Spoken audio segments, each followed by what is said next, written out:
cada fase da vida, nós enfrentamos desafios que precisam ser superados. A maturidade da vida também tem suas exigências. E para nos ajudar a entender melhor esses aspectos psicológicos da terceira idade, tenho o prazer em receber aqui o psicólogo clínico Dr. Alexandre Rivero. Prazer em recebê-lo, doutor Alexandre. Prazer estar com você, Nisso. Os psicólogos são muito bem-vindos aqui, viu? Porque a gente fala bastante desse aspecto, né, emocional das pessoas que têm a terceira idade, né? Na verdade, o programa atinge várias idades, mas o nosso foco principal seria esse público que é tão especial. Eu gostaria que o doutor Alexandre comentasse um pouquinho do seu trabalho. O doutor clinica num consultório normal, atende várias idades.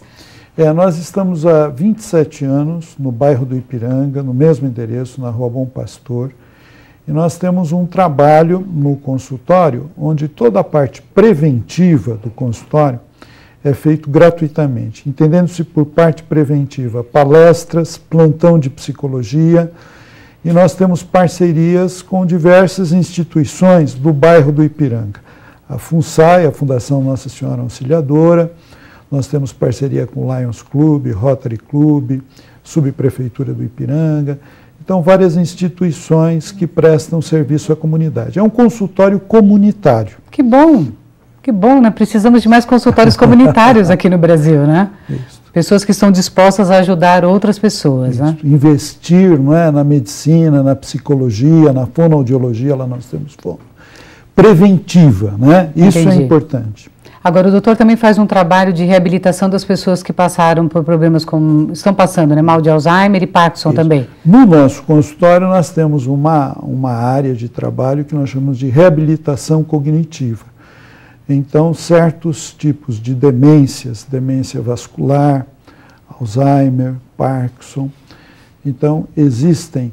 Tanto nós fazemos a avaliação neuropsicológica, né, para medir as funções cognitivas, como memória, atenção, concentração, capacidade de pensamento lógico, etc., como também, na medida em que é diagnosticado um processo de defasagem nessas áreas, existe um conjunto de exercícios, de técnicas de intervenção para contribuir para que essas pessoas obtenham uma melhor qualidade de vida. Importantíssimo, né? Falando sobre qualidade de vida, o campo emocional a gente sabe que é fundamental para que as pessoas se sintam bem. Então, na terceira idade, o que caracteriza esse campo emocional? Eu acho que o grande desafio hoje para a terceira idade, e não só para a terceira idade, para todos nós, mas principalmente para a terceira idade, é a capacidade de nós lidarmos com mudanças, né? Se a gente pensar uma mulher hoje que está com 70 anos, bem lúcida, provavelmente ela cozinhou num forno a lenha e hoje ela tem o desafio de cozinhar no micro-ondas. Quer dizer, nós mudamos muito num curto espaço de tempo. Então, é como eu tentar predizer o que vai acontecer daqui 50 anos. É muito difícil. Então, essa capacidade de lidar com mudanças, de aceitar as mudanças da vida e lidar, eu acho que hoje é o grande desafio para a humanidade. Interessante observar quando algumas pessoas são muito pessimistas em relação ao mundo, à vida. Eu me ponho numa posição muito mais otimista. Não nego as dificuldades, os desafios, mas eu acho que o mundo avançou muito. Se você pensar em 1900, o tempo médio de vida no planeta era de 40 a 45 anos. Hoje, o tempo médio de vida é por volta de 75 a 80 anos. Acredita-se que nos próximos 20 anos nós poderemos chegar a uma média em torno de 100 anos. Quer dizer, esta evolução com o controle do câncer, com o controle dos problemas cardiológicos, não é?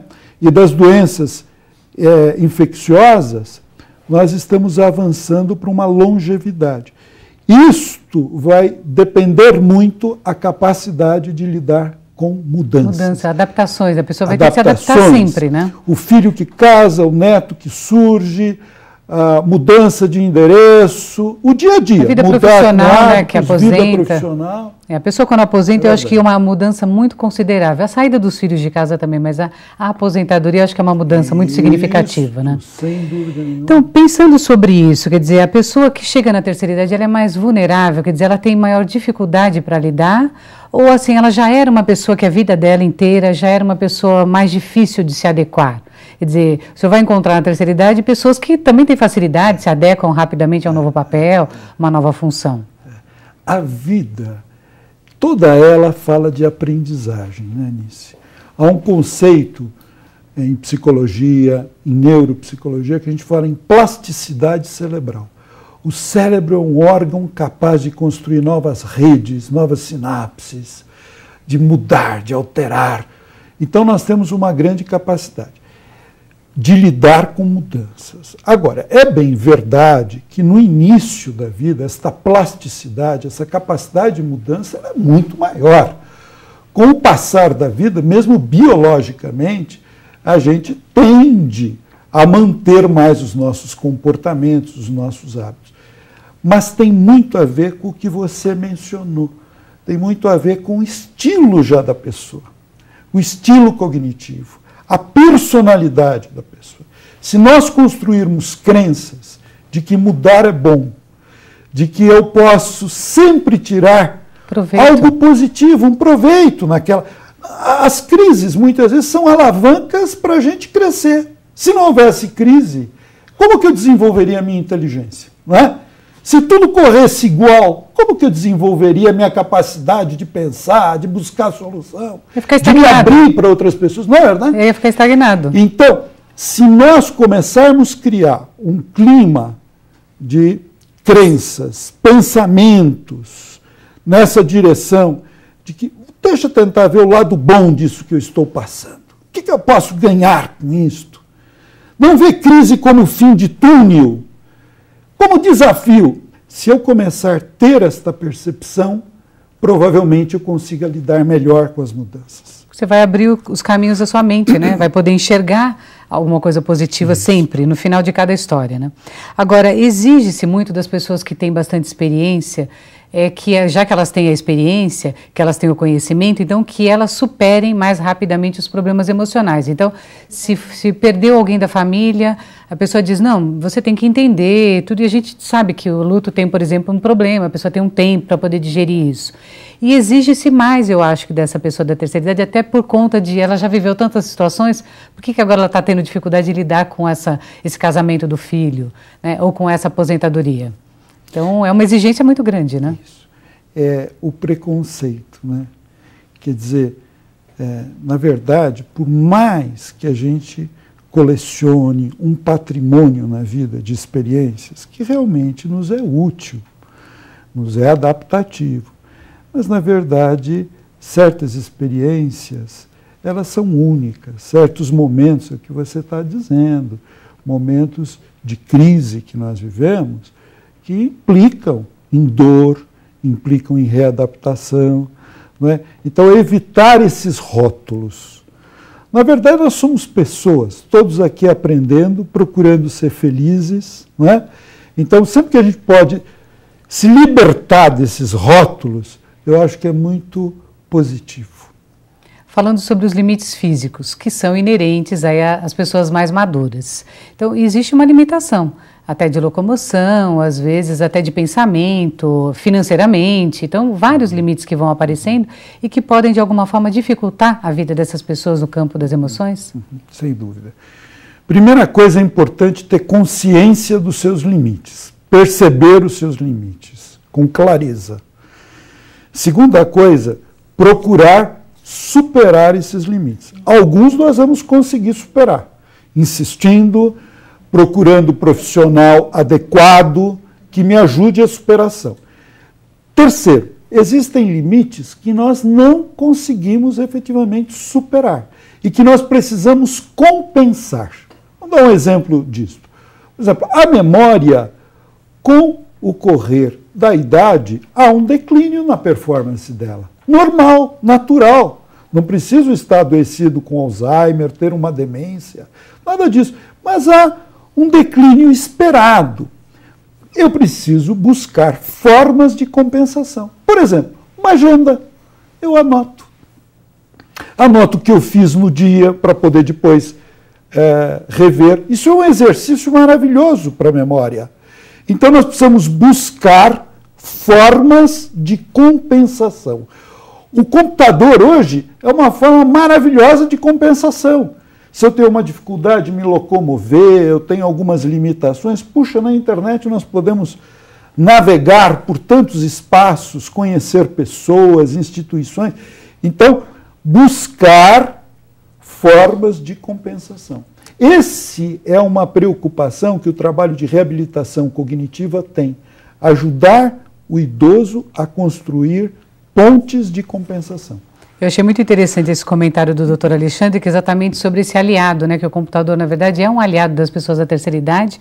Eu quero continuar conversando com o doutor aqui, pode ser? Emocionais que as pessoas enfrentam na terceira idade. Então, eu gostaria de concluir agora o nosso tema, doutor Alexandre, falando sobre a depressão, por exemplo, que é uma coisa muito complicada, que as pessoas sofrem muito e que, às vezes, as pessoas que estão ao redor não percebem. Como é que a gente pode ajudar essas pessoas a entenderem que isso é um problema que pode ser sanado? Tudo é uma questão de percepção, tudo é uma questão de crença, tudo é uma questão de pensamento. Quer dizer, se eu tenho crenças negativas, se eu tenho pensamentos negativos de incapacidade, de não possibilidades, o meu humor vai gerar depressão. Então, na verdade, você criou uma verdadeira conserva cultural durante muitos anos, que nós precisamos quebrar, por isso que eu acho o teu programa maravilhoso nesse sentido, que eu acho que está quebrando essa conserva cultural, de que terceira idade é sinônimo de perda. Perder, perder, perder, perder, perder. Essa crença cultural, ela é patrocinadora da depressão.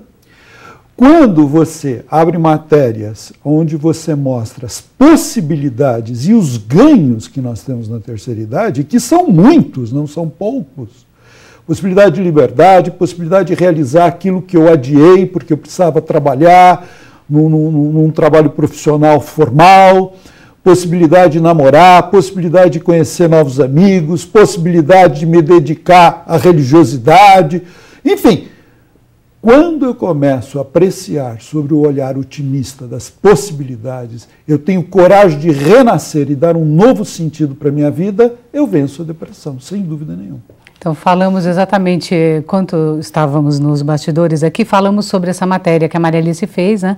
E o doutor estava falando, essas pessoas ultrapassaram, né? Exatamente esse limite de vida inativa, que não podem ter direito a cantar, não podem ter direito a aprender coisas novas, né? Elas superaram esses desafios, né? Tiveram coragem, ousaram descobrir uma outra possibilidade de viver a terceira idade. Muito importante esse nosso tema. Eu gostaria de continuar conversando com o doutor, mas nosso tempo felizmente terminou. Eu conversei então aqui com o psicólogo doutor Alexandre Ribeiro. Quero agradecer a sua presença, mas já está convidado a retornar o mais breve possível para falarmos sobre outros temas, porque eu sei que o seu trabalho é muito extenso e valeria a pena nós conversarmos sobre a sua experiência, né? Eu gostaria muito, se houvesse uma possibilidade, por exemplo, da gente trabalhar esse último tema que você focou, que é depressão e terceira idade, acho que seria muito importante. Que é uma